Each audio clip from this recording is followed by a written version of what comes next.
見つかったまだ。いや、まだ今それ出てくるちゃいましたね。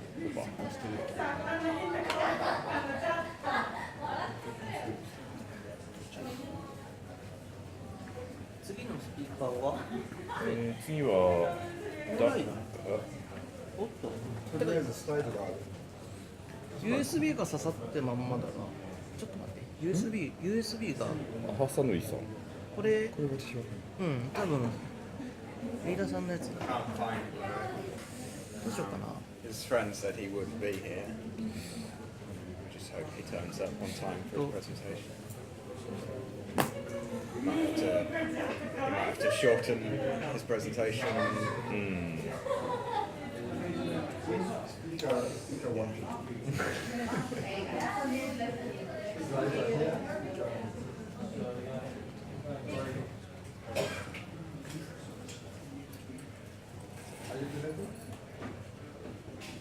あれちょっと待って、まあいいや、プレゼンテーションです。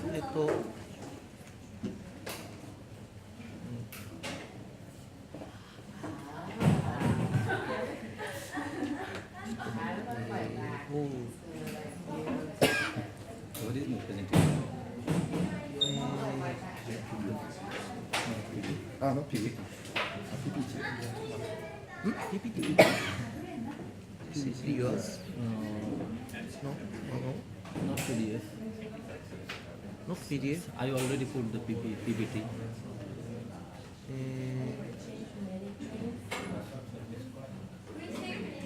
Really? Oh? Yeah, I just checked. Few minutes there. Can you see here somewhere? It's open. It was open. Before the slides I opened, that was a PDF. Ah, this is No, no, no, PPT? no. Ah, here. Yeah, This one? yeah. Ah, okay. Okay. Ah, And this? And this is the video. Okay. So I think video is here, the minimized. Yeah. Just can you start from the not start, just go to the beginning. Yeah, okay. Skip it. This. Open it. So you stay here. okay. We make this on. No, not yet. Or you turn off. You turn on this.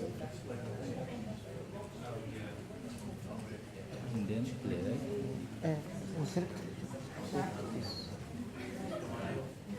And this.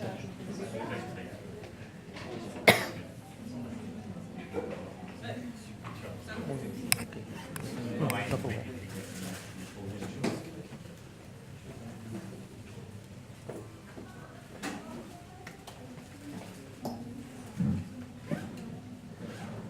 Okay, so I think it's time to start the second session. Our next presenter, and the name you hope, please say yourself. Oh, I'm Ahasanul Hoque from Bangladesh. So I'm leading the OpenStreetMap Bangladesh community, and I gonna present this one, a journey of OpenStreetMap in Bangladesh. Yeah, so please go ahead, but I think you have to start your microphone. Did you? Oh. Yeah, it's open. Okay, thank you guys. Good morning to everybody. So I am Ahasanul Hoque. I work as a GIS personnel and open data thing in Bangladesh. And the OpenStreetMap in Bangladesh, it started in 2013, actually 2012. Maybe you better take it. It's kind of too far away. So, yeah, just hold it. It's better. Thank you. And this is Bangladesh, a short view of Bangladesh. You can see then our population is very high. Area is very small. So we have a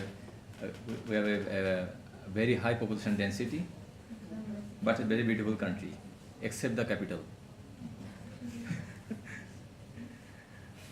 Actually, in 2010, there is one university in Buet, in Bangladesh, that's called the Bangladesh University of Engineering and Technology, one of the best universities in Bangladesh.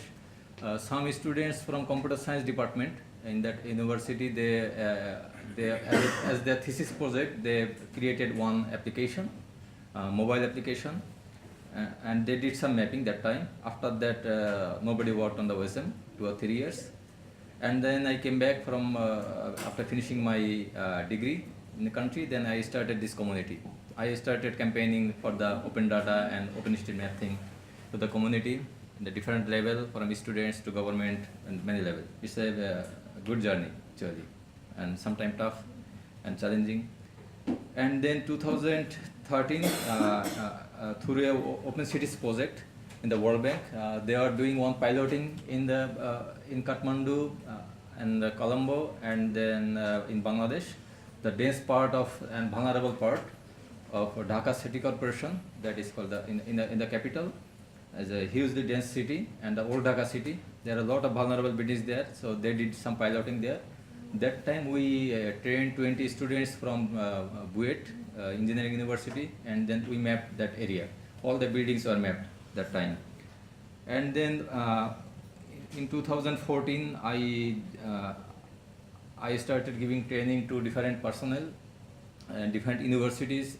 And then at first I given the training to the GIS personnel, because I realized that the GIS people should know what is open data and the OpenStreetMap.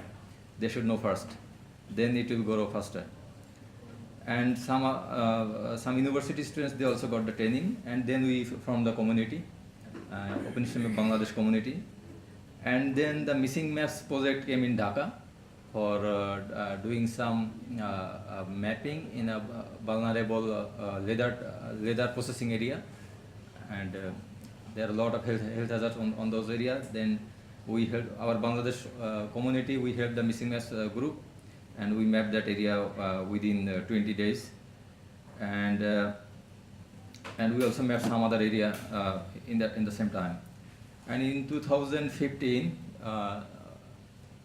then different INGOs and NGOs, they are getting the interest on OSM. Then ICARE, they came for mapping for some part of Bangladesh for their project area. Then we helped them, and then the missing maps came, and then MCross, they started mapping. So I had a lot of discussion with them, and then they started their project there, and we did some mapping in the urban area. And another important thing in 2015, because I was trying to push the OSM in the government body, because government monitoring system is very strong from top to bottom, and at the highest resolution level, the administrative level, they have the people who can monitor the things. And then I tried to fit the OSM with the government organizations, so that the sustainability is ensured. They will be doing this over year to years. I'm not successful yet, but I'm trying. But this organization, the Bangladesh Bureau of Statistics, they are the main data agency. They are collecting all the data, census data and everything, household level data. And then I given training to them, and they got interest, and then they told me to show some pilot mapping in their targeted area. Then we did that. I'll come about that later. And then Project Kolarov, very interesting project we have done. Actually, this Project Kolarov was launched by the Save the Children International, and they wanted to do this map. They wanted to use the Google Map for their project. They wanted to build one community app for the slum community as a service-oriented application. And then, they hired me to prepare that map for them and how to do that. But I convinced them to use the OpenStreetMap, and then I presented the power of OpenStreetMap and all these things. Then they got convinced. Then we given training to 100 students, and from 100 students we selected the good mappers, 20 mappers, and then Save the Children, they paid them to map that vulnerable area and their target area, slum area. And after that, they developed the app based on the OpenStreetMap, and it's very nice app. I think some of you may know about the Kolarov. The app name is Kolarov, and actually the 360 different category roads and tracks we added at that time, and 4,000 buildings and houses we added, and 300 different service points. were added, and still they are adding more and more data. But that time we did all this thing, and then Bangladesh Red Crescent Society, they did the mapping in the Gandhari area. Before they were mapping the hand drawing map, the social map. Later they used the OpenStreetMap. We did that part as well. Every households we mapped. And then another area, the Mock Bazaar mapping, and within 7 days we added more than 5,000 buildings and more than 2,000 POIs. And 16, some formal program the different NGO and INGOs they launched regarding the OpenStreetMap. They started doing some program and showcasing their maps on the OpenStreetMap and all this thing. It was a success for our journey, and then I thought that academia should be involved, because more and more research and activity should be involved with the OSM. Then I started giving training to Dhaka University, Khulna University, all the government university, and then Dhaka College, and Brak University, Daffodil International University. These are the private universities. And then I found that community is growing. Then we need some more leaders. So I started creating the leaders. Then I given the TOT training to Bangladesh Red Crescent Society volunteers, so that they can spread their knowledge and they can make more trainers. And then I thought that the local communities capacity building we should increase. Then Dhaka City Corporation, different level in the City Corporation area, there are a small part that is called ward, and that level we given the training through these TOT volunteers who got the training, and they started mapping in the slum area in the city. And in 17, it's a great success for us. In 17, a startup company, its name is Pathao. This Pathao they just started, and then is the like Uber, is a motorbike service like Uber, and they wanted to use the Google Map, but it's costly. Then they sit with us and asking us that how can we use the OpenStreetMap? Is it possible to use OpenStreetMap for the routing? Then so why not? Then we started to showing them, and then they got convinced, and then started using the OpenStreetMap. They hired 20 of our mappers, good mappers, and they are paying them monthly. And within very short time, we added like more than 500,000 buildings in 4 months. Because when they saw the power of OpenStreetMap, then they planned another business. Then they told that we will start the Pathao Mart, another application. So let's start adding the buildings. So at first we were adding the roads. Later they got interested. Then we are adding the buildings. And in the same time, there are a lot of actually mess condition in the map. Because we always given training new users, they added the buildings, but quality was not good. In the same time, we was cleaning the data and shipping the buildings. We tried as much as possible, and very recently we just confirmed from the Pathao team that they are expanding to other cities. So it's a good success for us, a great success. Another is the flood resilience project of ADB. They just launched in the 3 districts, and a small part of 3 districts from different part is the flood affected area. They created one application, that is the Geo Things, Geo tool actually, and for that they need OpenStreetMap. Then our community also helped them to map all those areas. And finally, now I am thinking to institutionalize our community to make the OpenStreetMap Foundation Bangladesh. So I am on the process. We made the draft for the registration process. Now we are talking with the lawyers to submit to the government. And state of OSM. This was the before and after scenario. So before this one is a 2012, and some part of our city, and this one is the recent one. Yeah, this one is one actual island in the near Dhaka city, is the river island. The left side is a 2000. Left side one is 2015 data, and the right side one is 2016 data. And this is the difference in the Google and the OpenStreetMap, one of the dense part of the city. And these are the road data so far we added. There are a lot of roads we are adding continuously. In 2017 we added more than 40,000 kilometer roads. And these are the buildings. So far that 2017 is the highest one. We added more and more building, and still we are adding. And OSM change set, I just filtered before coming here. Then you see the power of our community mappers. Only the 13 people, they made this much of changes in one area. And this is another one. Only the 8 people, they made all these changes. So we are creating tasks, and then our mappers are adding. So whoever is free, they are adding. And for any targeted projects, or sometime we are doing the mapathon by ourselves. We are sitting somewhere. So always we are finding the resources and logistics, but we are managing. So far our community is bearing this. That is why we are trying to engage more and more organization to our initiative, and they are also taking us. They are funding. And after I going back to Bangladesh, then I convinced World Bank to do some mapping in the coastal part, because they are the most vulnerable part, the flood affected. So we'll do some mapathon for those areas as well. Yeah, after the very recent, 3 months before, this was the Dhaka city, the left side, and the right side is the now. You see the difference. We added a lot of, we tried to fill all the gaps. And this is our activity of the community, of Bangladesh community. This is our flag, the green and red.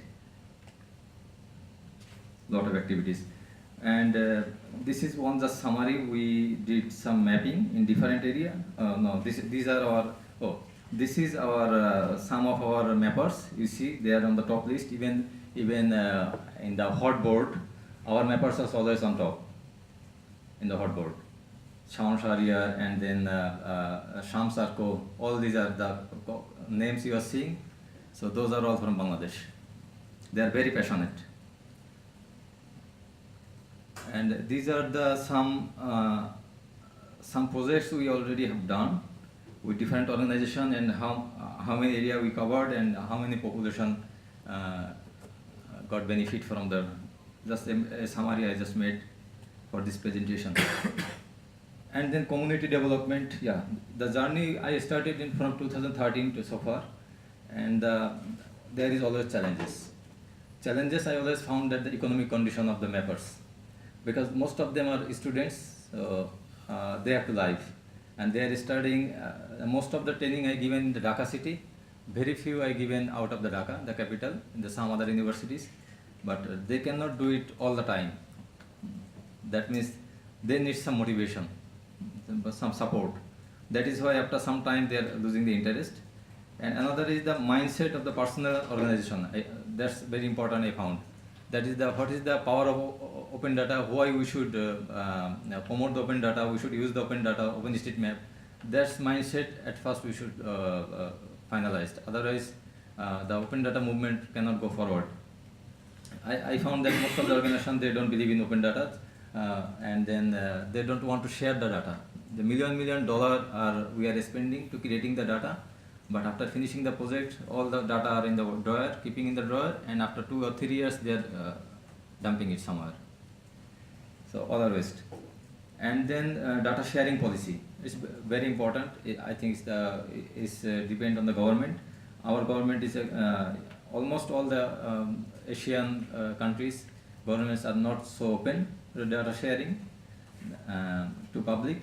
But we have some hope now in Bangladesh. Government, they want to, they launched one project, that is the OGD, Open Government Data, one initiative. You can search in the Google, the Open Government Data Bangladesh, then you'll see they made one website. There are a lot of data sets they uploaded there for the public. We are trying to bring OSM under the OGD now. And people are thinking that why I should use open data, why I should give the data to the common portal. So when I talk with the different organization, then they are asking this. No, it's very costly data. So and it took a lot of money to prepare this, to prepare them, all these data set. Why I should put on the open portal without any benefit? And that is one big question, and they don't want to share it. Another is losing interest. After some time, people are losing the interest because they are not seeing any benefit, and they don't want to work with OSM anymore. And non-regular activities, because we need some work, some place, some logistics support. Always we are not getting. That is why regularly we cannot do the mapathon and all these things. So, but for the sustainability, we need the regular activities. That is why I wanted to bring the government body with it. And we don't have any formal entity, so any formal organization. That is why I'm creating the OSM Foundation now. And academia involvement, no research. That is very important. I found that without research and research development is not possible. But none of the students, there are a lot of universities in Bangladesh. They are teaching the geography, disaster management, all these things. They are using the maps, but they are not on the OSM based. I tried a lot. I convinced. I had several meetings with the different teachers. I convinced them there is a very good field. You should engage your student with the OSM research. But only 2 students they just respond, and then they did very good research in the with OSM. So sustainability under threat. But I did not lose the interest. So I kept my journey going. And then youth mappers, they started their project, the launch. Then I got some fund. Then I I created the chapter for the Asian University for Women. They are the only one women university who are the for the chapter of the youth mappers. They are doing very great, and they got the grant of hot macro grant as well for one of their data collection. Yeah. And another is OpenStreetMap Khulna University. This is the university where I studied my bachelor, and I live in Khulna, in the southern part, just near to the sea, Bay of Bengal. And this is the Dhaka University, one of the prominent universities in Bangladesh. It established in 1921, and we have a chapter there, and we have some good mapper from there, and we have some good OSM blogger as well from there. Then these are the private universities. Then Red Crescent supported, Bangladesh Red Crescent Society, they supported to make the chapters there. Then we given the training. So these mappers are not all, but some of the good mappers we found from here, and they are mapping continuously. And this is the Dhaka College. This is also part of the youth mappers chapter, and they are very active mapper. Even I'll say around the world, one of the best group. So in the hot mapper list, hot board, you saw some mappers on the top. Those are from this college. They are very dynamic. Even this is one. At the night time, they are adding the data. You see, they are not taking rest. And research, some research we have 2 research already done. Some students they are doing the accuracy testing of the OSM data. And report and map. As I told that Bangladesh Bureau of Statistics, the government agency, when they told me to show some pilot data, then they will check if they can fit it in their formal data capture procedure. Then we did some mapping for them in a village. Is a newly formed village, because the people who are living, but they got flooded, and then they shifted, and then government gave them the space to create the new village and house everything. And then we added we did the house level mapping with all other information, sanitation, road, everything, and we submitted the report to them. Now is under government talk that they are trying to make a formal project with a very big fund, and they want to use the volunteers, because they have the scout, and they have more than 400,000 scouts all over the country. They want to use them to capture the data for the Bangladesh Bureau of Statistics. But somehow in the cabinet, in the ministerial cabinet, somehow this proposal is stuck. And we have a Facebook group, OpenStreetMap Bangladesh, and we are also in Twitter, OSM BD, and you can mail us anytime. And before going that, I want to show you.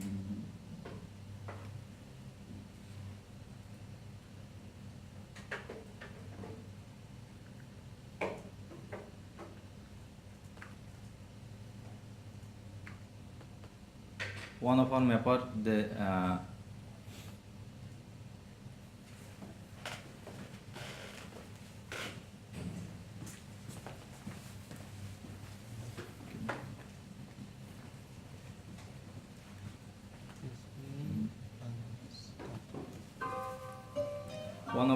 he created this video about our OpenStreetMap. We had the Save the Street in Bangladesh, and what we did and how we did.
Thank you, guys.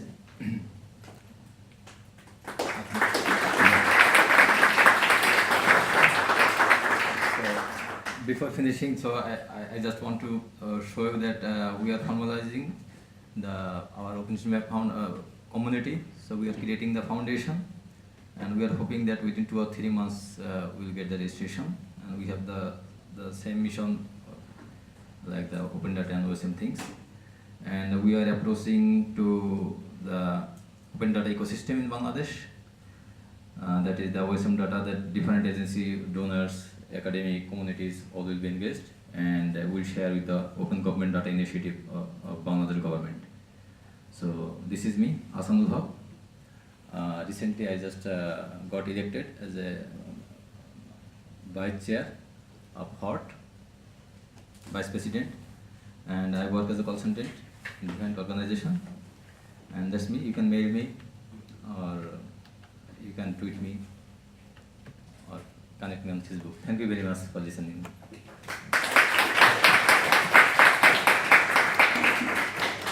Thank you very much for this impressive presentation. So we don't have much time to ask questions, but we also have to prepare some online setup for the next presentation. So maybe while setting up Skype, if somebody wants to ask something, you can give an answer. Is there any question regarding OSM Bangladesh? Yeah, please. How would you like to incorporate universities with OSM? What is your vision about this involvement? With the university one, yeah, as I told that the research is very important for the development, for any initiative. Yeah, youth has the main power, and I believe in it. So we have to engage more and more youth and students with this initiative. That's why I given more than, so far I have given more than 55 trainings in Bangladesh, last 3 years, and more than 20 I given to the universities.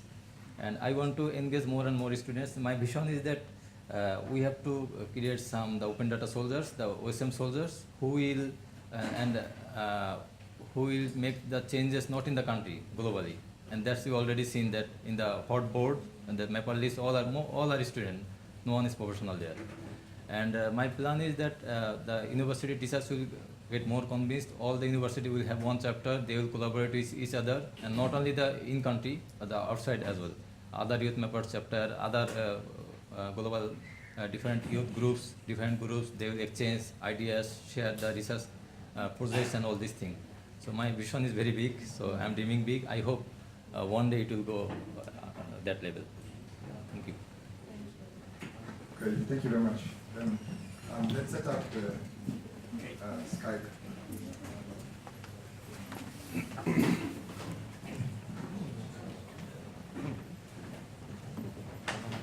So the next presentation will be remote.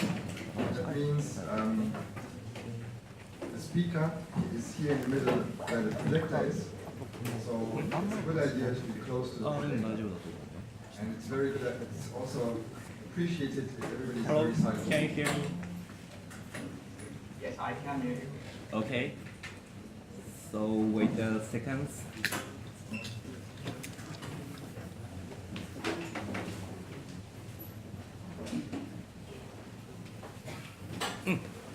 Okay, we can see your presentation at the last page. 動かないね。Wait a minute. Yes.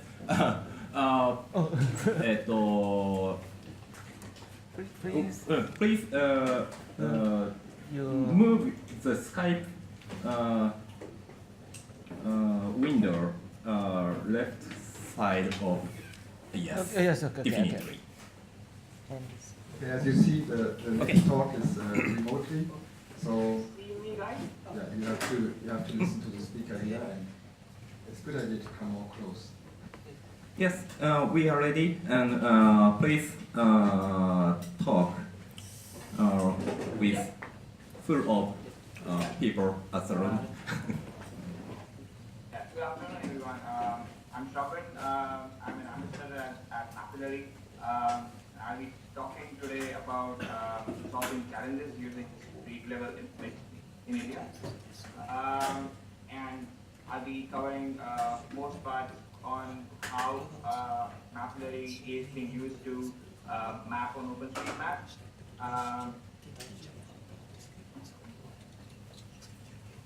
Yeah. To start with, let's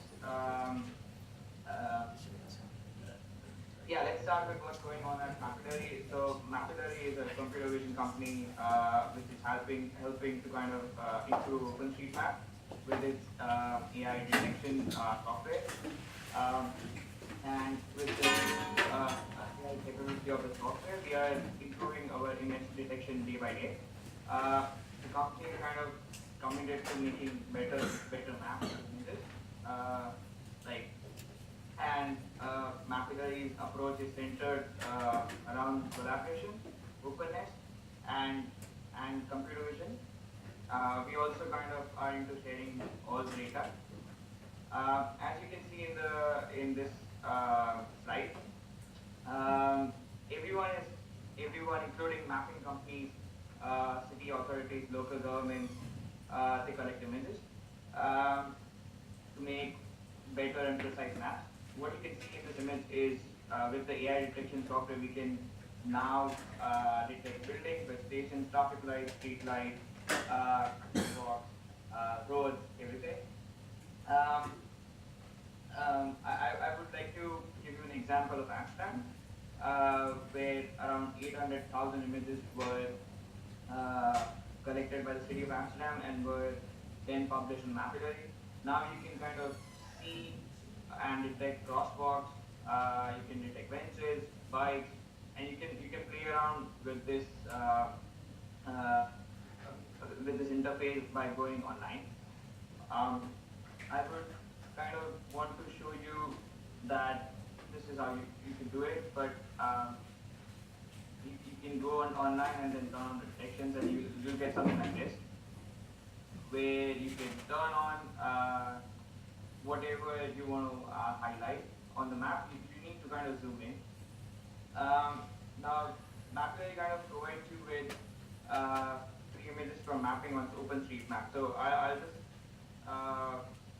show you how you can kind of use ID and jostle and use the Mapillary images to kind of map on OpenStreetMap. You can see one of the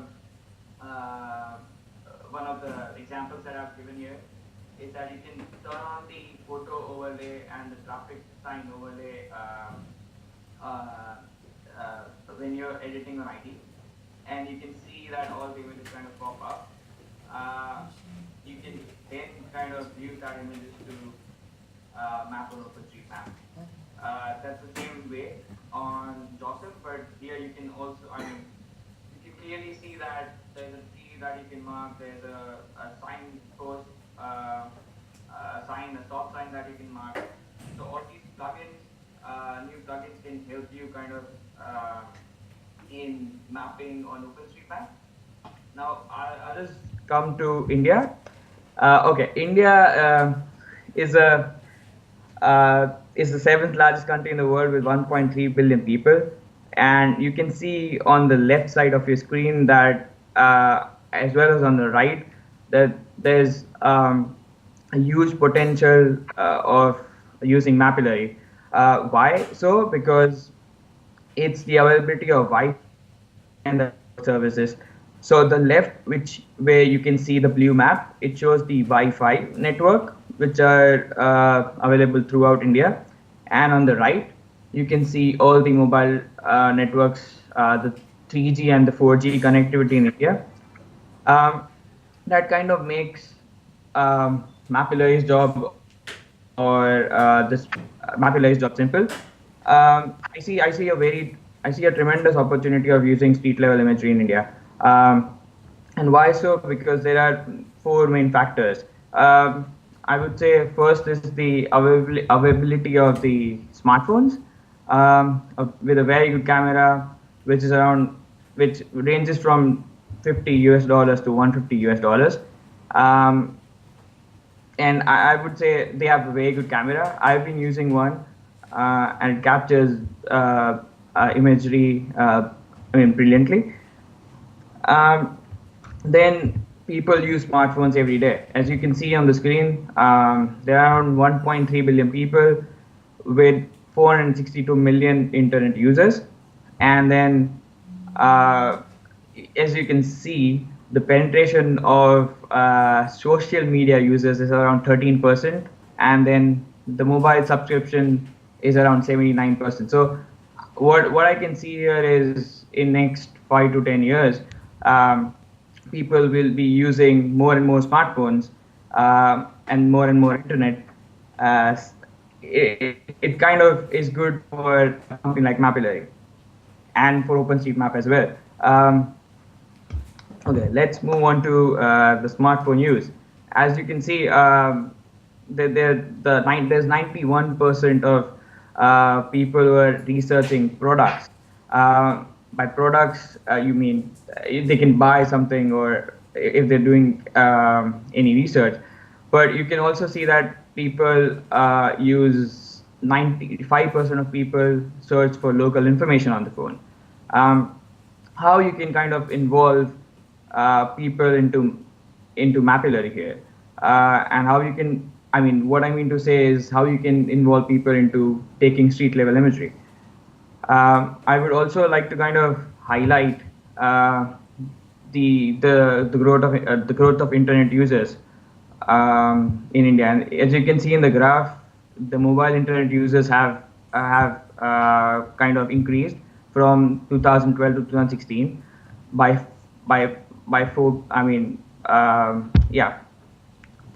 I think so many percent. So the thing is, and the other thing is, we don't have street level imagery from Google. As you can see on the map, it was kind of is not paradoxical, but it's kind of in a way. I don't know why Google was not allowed to take street level imagery, but there were some problems. And as you can see on the zoomed map here, there's only some parts of India which were covered by street level imagery from Google, and that is where I see the tremendous potential of using OpenStreetMap and Mapillary to kind of get people into using street level imagery as well as OpenStreetMap. And this is the article which was posted in 2014, where Google was not allowed to take street level imagery. I have no clue why it was that, but yeah, there were some restrictions from the defense forces. Mapillary being an open source platform, we are allowed. We have been collecting images, so I'll focus on how Mapillary has been collecting images now. As you can see, a lot of images have been collected. I'll get to the facts later. But if you can see, we have collected around 31,000 kilometers.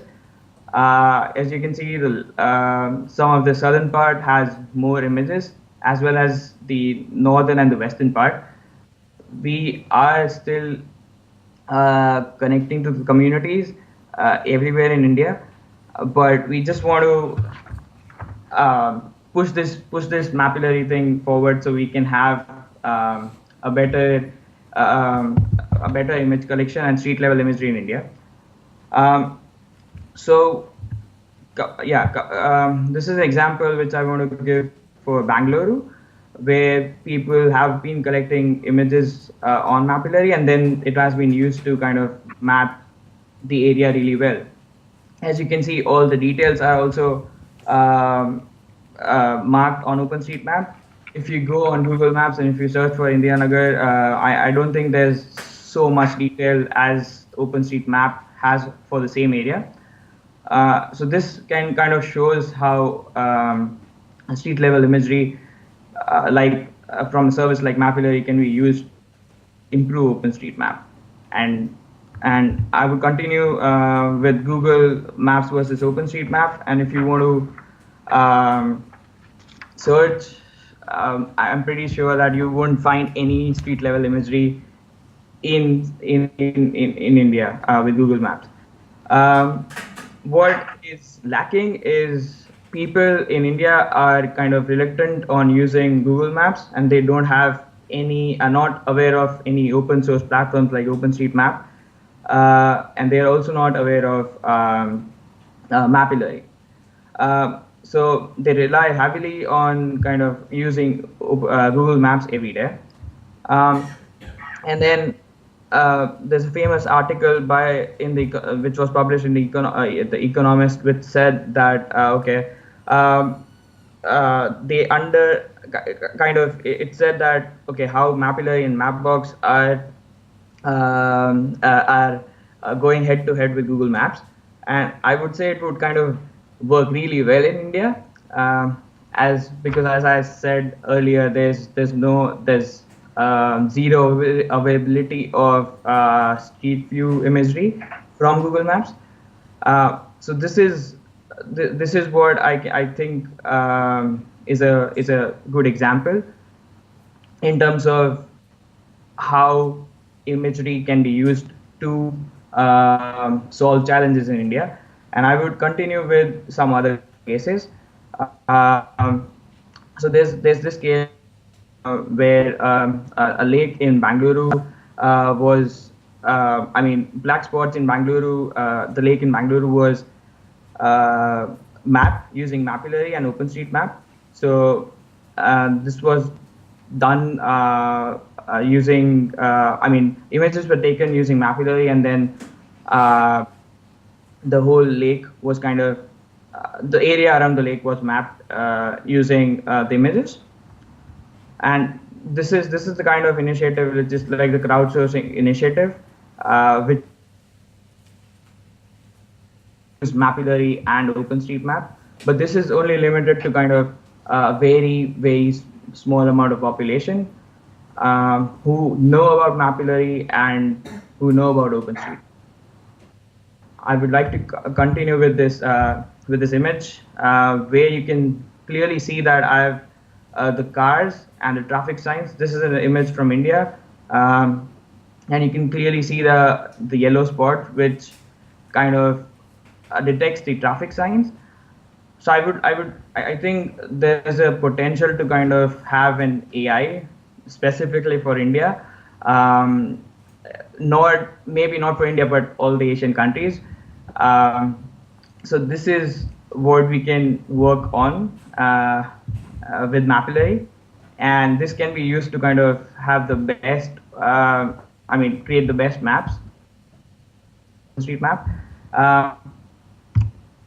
And this is another image which also kind of detects the traffic lights and also the tuk-tuks.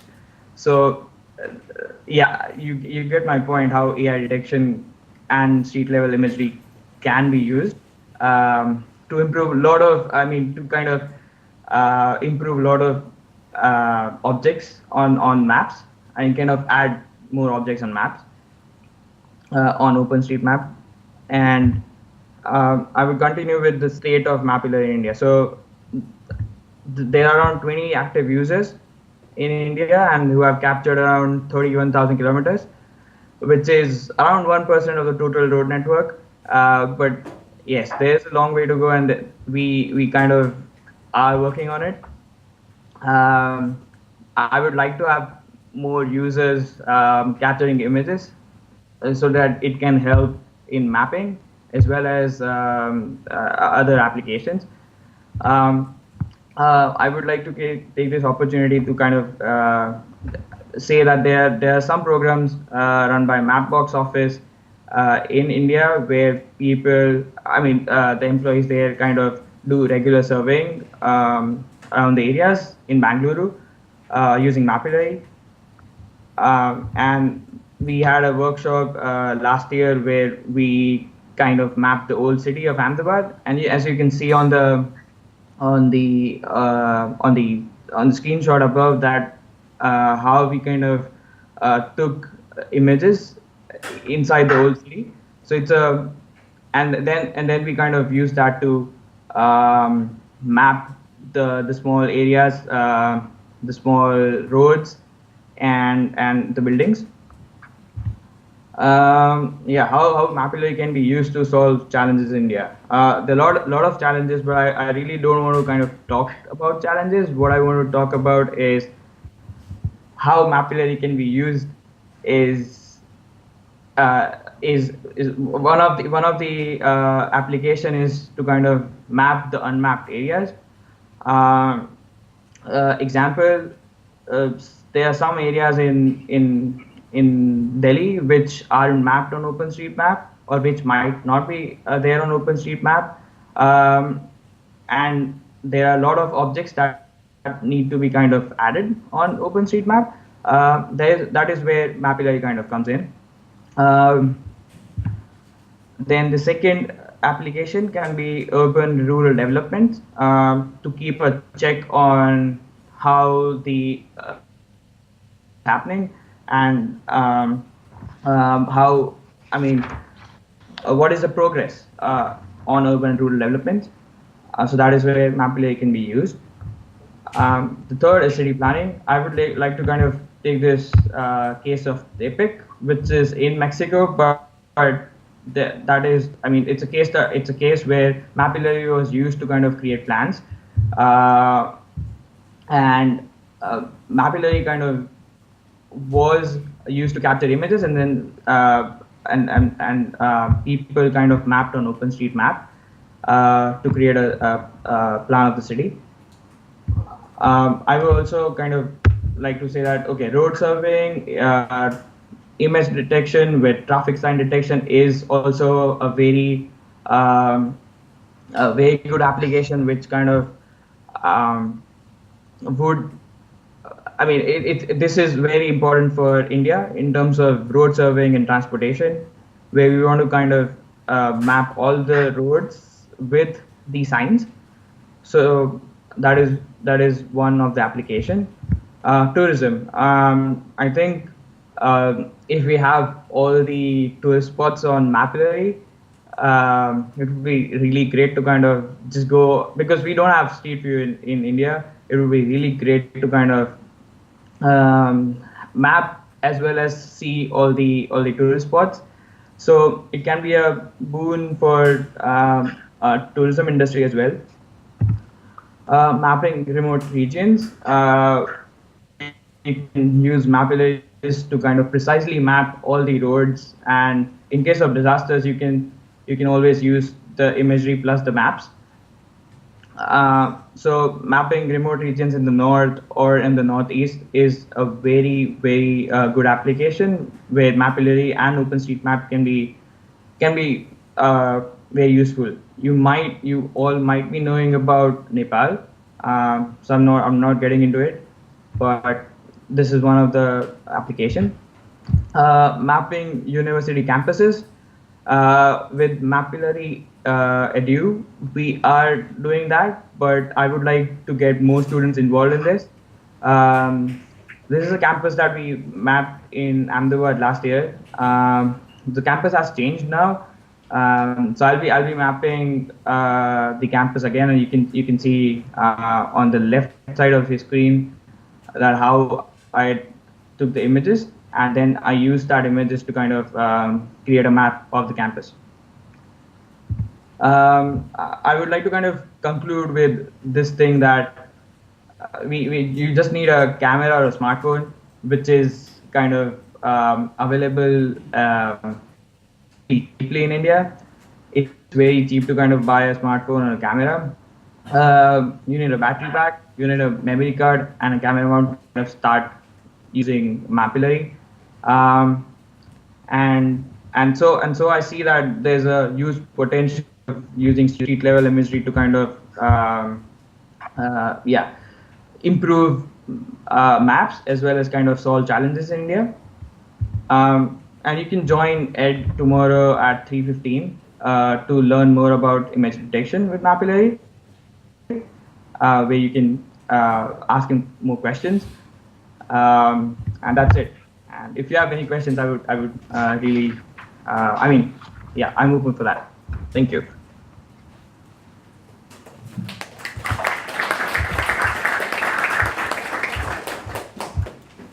Yeah, thank you very much. I think we can, we have a time maybe for one or two questions, but I'm not sure you can hear. So Please come to here. yesterday it worked. Yes. Yesterday it worked. Ah, so okay. the person asking, please speak loud, and if you don't understand, you raise your hand. Okay. So somebody has a question. Yes? Or still thinking?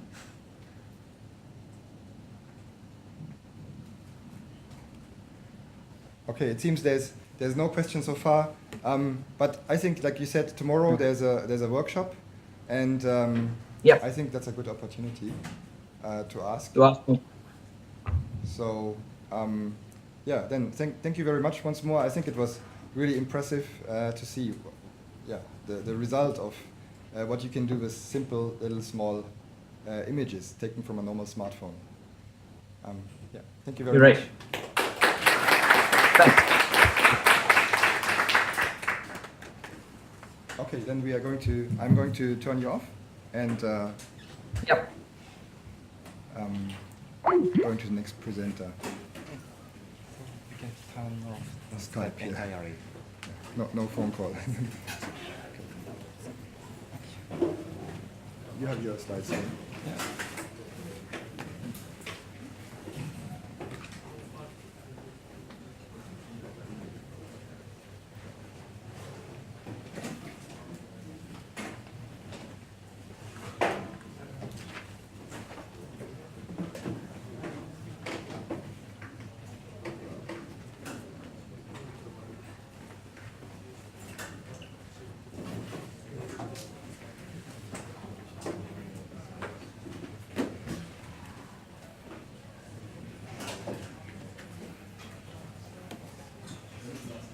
We are waiting until in case. But it seems like the other room was already finished. We finished earlier. Yeah, they finished earlier. So.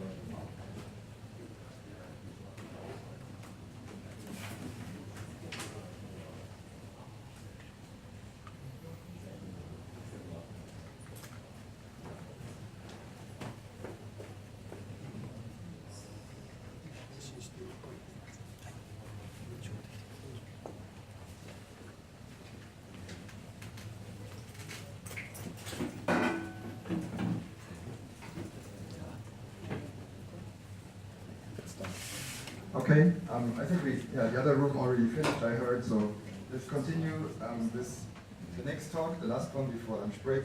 So it's about Pick for Kato, a precise remote mapping with OpenStreetMap, with OpenStreetMap pictures by Adrien. So thank you very much for coming to this presentation. So one day I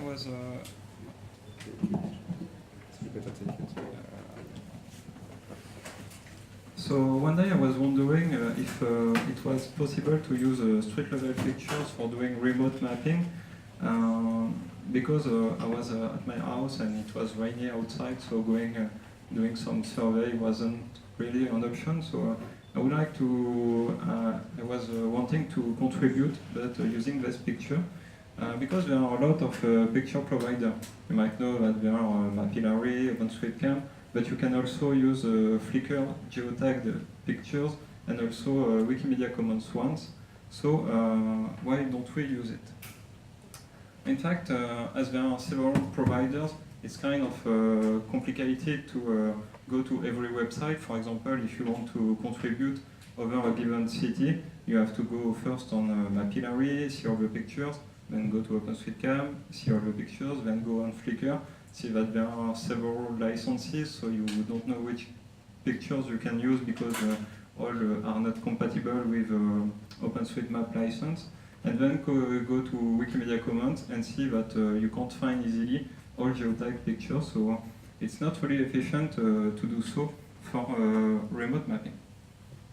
But what is great is that even if every provider has its website, it also have an API which can be queried easily by software to retrieve all pictures in a given area. So if there was a solution which called every provider asking for pictures in a given area and making them available to users, it will be just great.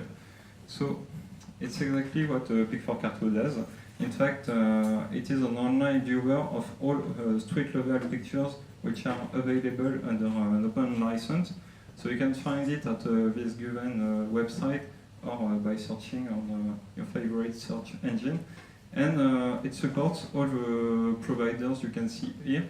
And as it is modular, you can add new providers if there are any which are interesting for mapping.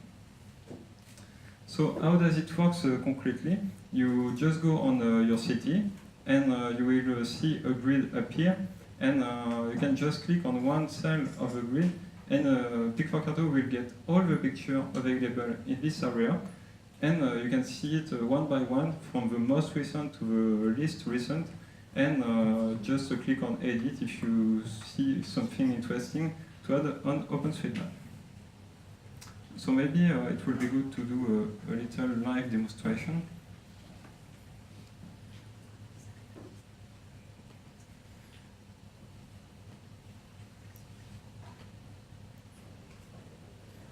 So this is what the main map of Pic4Carto looks like. So you just can go through the search bar and type the city you want to see. So we will see on Aizu Wakamatsu the pictures which are available.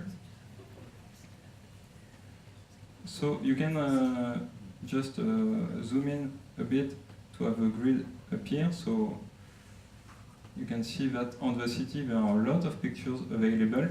By default, the shown pictures are from the 6th last month, but you can easily change the time range using this little button. For example, if we want to see only the pictures of this week, we can go through the calendar and set time, so that we see that some mappers have took pictures during the week. You can also change the default provider which are shown. For example, if we don't want to see Mapillary and OpenStreetMap, we can filter them. And we see that nobody took a picture of Flickr or Wikimedia Commons this week on Aizu Wakamatsu. So maybe if we have some Wikimedia people here, they can take some pictures. And you can also export the grid, which is shown on the area here, to use it on our software. So let's see what happens when you click on one of the cells. So all the pictures are retrieved from the different providers, and you can see it one by one in the application. So this one was taken by night in a car by OpenStreetMap people. So you can go through all the pictures one by one using the buttons which are at the bottom of the web page, or using your keyboard. And you can also use directly the map which is here, and you can go to another picture. And if you want, if you see something interesting to add on the map, maybe for example if we want to add this parking which is here, you can click on the ID button, and it will open ID directly on the good area. So you just have to add the point of what you want to map. So here I'm not logged in, but if you were logged in, the ID will just open. And you can also use it with GeoSM. So I think it's quite simple to use, and you have a complete abstraction of what picture provider you're using. So it's quite simple to do remote mapping.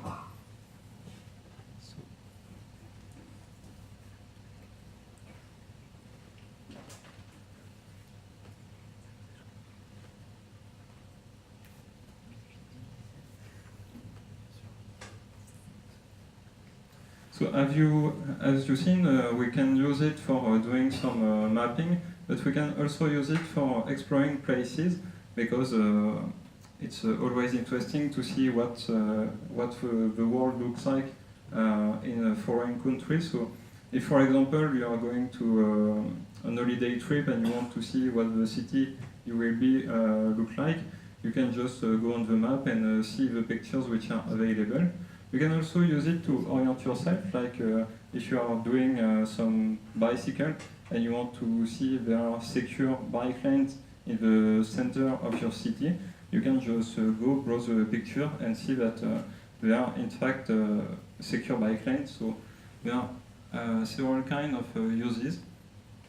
But the best thing to do with Pic4Carto is still micro mapping. Because in picture we can see pretty everything which is interesting to map. So for example, on this picture which was taken in a French city, you can see that there are traffic signs, you can see street cabinets, you can see bus stoppages, what the building looks like, so you can add levels, you can add building materials, you can add max speed, cycleways, pretty everything. It's interesting because it's like if you were here, but you can contribute anywhere, so it's very useful. You can also do exhaustive mapping. So what is exhaustive mapping? It's when you want to map a single kind of object but over a whole city. So you can combine Pic4Carto with Mapcraft. Maybe some of you know about Mapcraft, but it's a tool which allows to do quite the same thing as the Hot Task Manager, but you can use it for any kind of task with any kind of geometries. So you can import the Pic4Carto grid into Mapcraft and start doing exhaustive mapping on your city. So I wrote 2 little articles of how can this be used concretely for some use case. And for example, I started to use this system over Aizu Wakamatsu for adding vending machines. Because in Japan there are a lot of vending machines. It's quite crazy how you can find it easily in the streets. So I found that was funny to add some. Before I started, there was like 30 vending machines in Aizu Wakamatsu, and using the street level pictures of a city, I was able to find a lot of them and add like 100 of machines in only a few hours. So even if you're not interested in a vending machine, you can add pretty everything.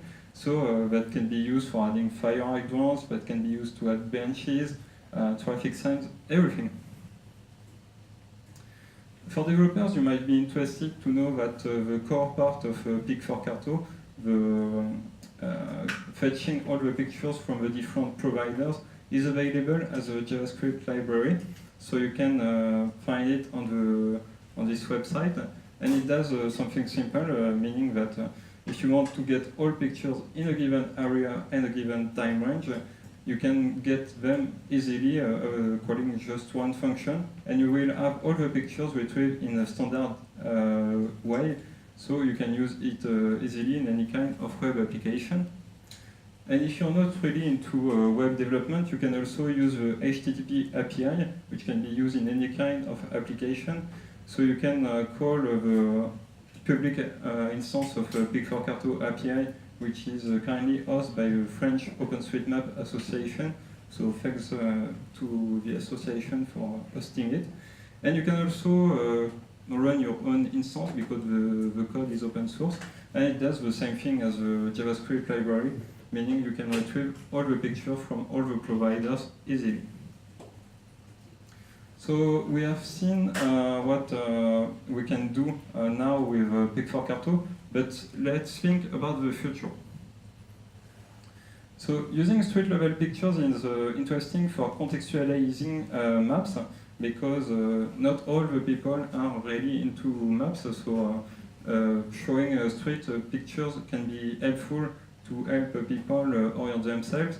So like on this example, if you have just POEs over the map, it's interesting, but if you have pictures of the elements, it's better because it allows to have a better understanding of the place.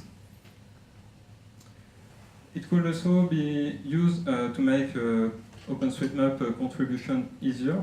Like if we integrate pictures in any kind of tools we use every day, we will be able to make more efficient contributing.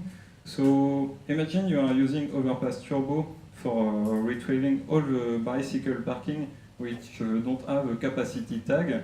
Then you will see on clicking on the feature the picture which are around the feature. So you can see the bike parking and say, oh, this one has 10 places. So I add the data into OpenStreetMap, and the map is better now using the picture. And we also have this tool named MapLink, which is an editor for new contributors, which is very easy to use, and it's like the same. You can add details on existing objects, so you can make a more rich description on object. So to conclude, Picture Carto makes a picture easily accessible to every mapper or every person interested in pictures, because as you've seen, you have an abstraction of which provider is used, so it's more simpler to use. It allows efficient remote contribution because you don't have to go on one website and another one, or use one plugin and another one in OSM. Everything is at the same place, so it's easier. And as we have a JavaScript library and an HTTP API, we can use it in any kind of OpenStreetMap tools. So we just have to integrate it, and then it's always a matter of time. So I hope that developers will have time to do so. And to finish, a little quote of a French artist which said, "Photography is better than a drawing, but we should not say." But I hope this little secret will help you make your contribution to OpenStreetMap faster and more efficient. Thanks for your attention. If you have any question, let me know.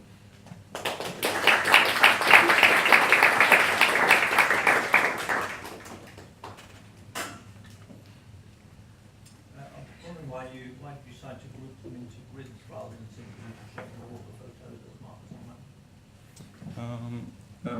The idea for using cells was to be able to display statistics, because if you want to show statistics over the world map, it will be not really useful to see where the data is.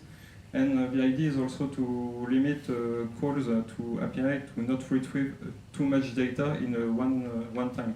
So if you call, if you get only a part of the city, it will be more fast to load, even if you have a limited internet connection.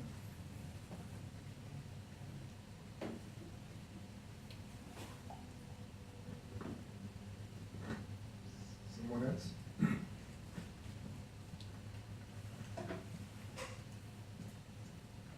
So maybe one question from my side.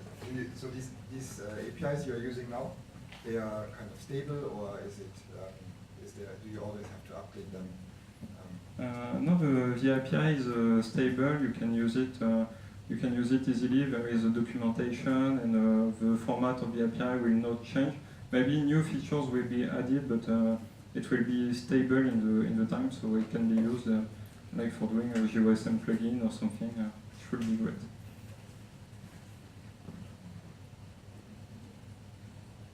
Okay, if there are no other questions, then yeah, thank you very much. Thank you. And yeah, let's see everyone again after the lunch break.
Extraire par exemple juste les métadatas sans extraire les...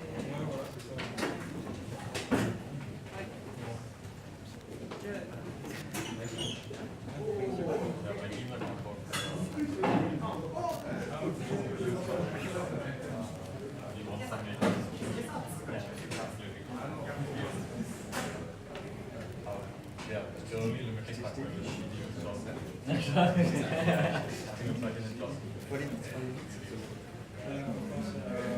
would like to go slow, but I'm not an expert in geoscience, so it would be great to find someone which will be able to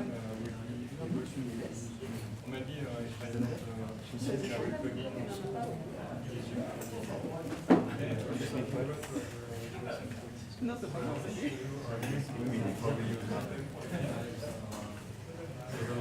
Really very valuable thing for all numbers. 消しちゃっていいですか？Yeah,